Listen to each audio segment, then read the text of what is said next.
Good morning, Jersey City. I'm Grace Sarmiento. And I'm Kavya Dhillon. Welcome to today's episode of JCETV's Daily Update. This morning in Jersey City, we have a high temperature of 42 degrees and a freezing low of 30 degrees. Time to pull out those hats, gloves, and scarves. Democrats had a sweeping win last week in the polls, and here's what happened. Zoran Mamdani won the New York mayoral race with 50.4% and over 1 million votes. This election also had an unprecedented turnout of over 2 million votes, the most in a mayoral race since 1969.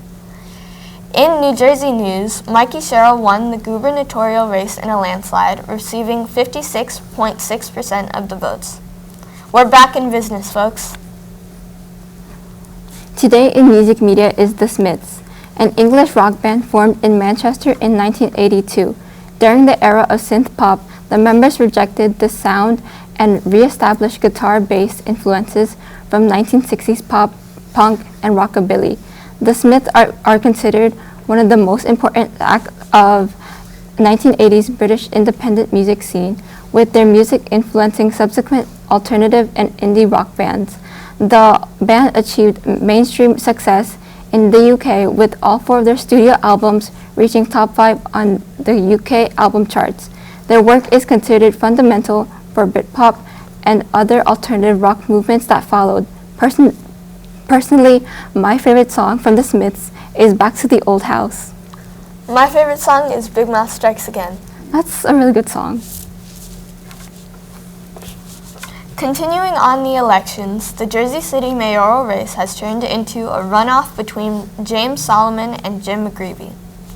What is a runoff?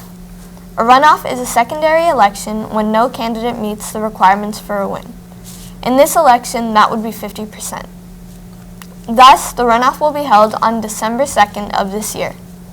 I know everyone thought it was over, but once again, please get out there and vote for your mayor on December 2nd. No early voting this time, but your vote still counts. On this day, November 11th, originated as Armistice Day on November 11th, 1919, to commemorate the end of World War I. The holiday's name was changed to Veterans Day in 1954 to honor all American veterans, both living and dead, and to pay tribute to all who have served in the U.S. Armed Forces. And here's Theoden Franklin with today's weather. Hello, Jersey City. I'm Theoden Franklin with the forecast for Tuesday, November 11th. If you have outdoor plans this week, you want to listen closely. Today, it'll be really cold with a high of 42 and a low of 32. Bands of lake effect snow are blanketing parts of the Midwest, delivering a whopper for the first snowfall of the season. Parts of Indiana, Michigan, and Wisconsin have already seen as much as 10 inches of snow. Terrifying footage shows a pedestrian crossing bridge in the Philippines flailing wildly as a super typhoon makes landfall. The storm killed at least 5 people and displaced more than 1 million others, according to local media. That's all for today's weather. I'm Theoden Franklin here at JCETV. Have a good day. That's all for today's segment. Thank you for tuning in. I'm Grace Sarmiento. And I'm Kavya Dhillon. We'll see you next time on JCETV. Stay safe and have an amazing day.